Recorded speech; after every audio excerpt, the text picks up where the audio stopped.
It started life as a package. Today it's a standalone model. On this edition of Test Drive, the Jeep Renegade. The Renegade models from the early 70s were offered with a V8 engine, an upgraded drivetrain, alloy wheels and a limited slip rear differential. The move served to set it apart from the other civilian Jeeps of the time.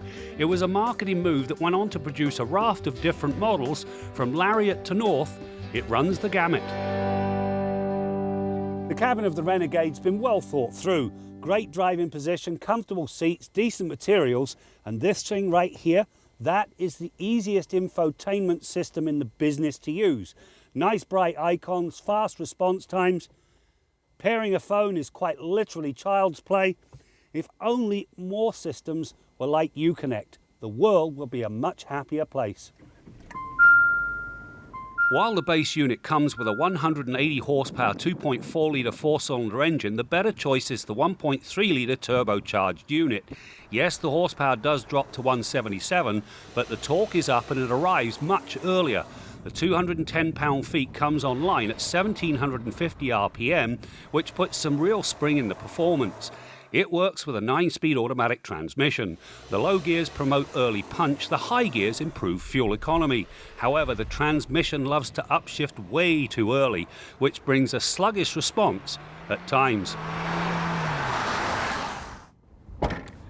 You know, this thing's deceptively quick. 7.9 seconds to 100k, 6.2 seconds for the passing move, and it does all of that while returning an average of 9.2 litres per 100 kilometres. Now, when you think about it, that's not bad, considering this thing's got all-wheel drive.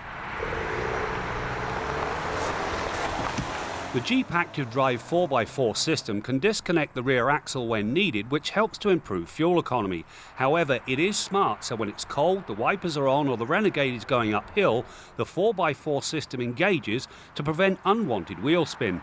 Its operation is then layered with Jeep's Select Terrain system and its various modes. Each alters the engine, transmission and all-wheel drive. Auto is for everyday use, sport for the fun times. It also gives the Renegade some real off-road ability, although if boonie bashing is the order of the day, take the Trailhawk and its low-range gear set. Now, there is a fair amount of room in this Renegade. 524 litres with the seats up, and that grows to about 1440 when you fold them down.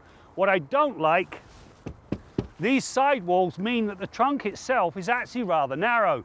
On a positive note, these lights, they're actually pretty cool. They're actually fashioned after the jerry cans you'll find on the back end of a military Jeep. Keep looking, and there's little tiny Easter eggs all over this thing. Unlike many of its siblings, the Renegade handles well. The steering is nicely weighted and it's precise. The optional 235/45R19 tyres certainly add to the feel and response. The combination contributes to the Renegade's nimble feel and surprisingly good show through the pylons. It also has a nice tight turning circle, which is appreciated in a parking lot and when off-road.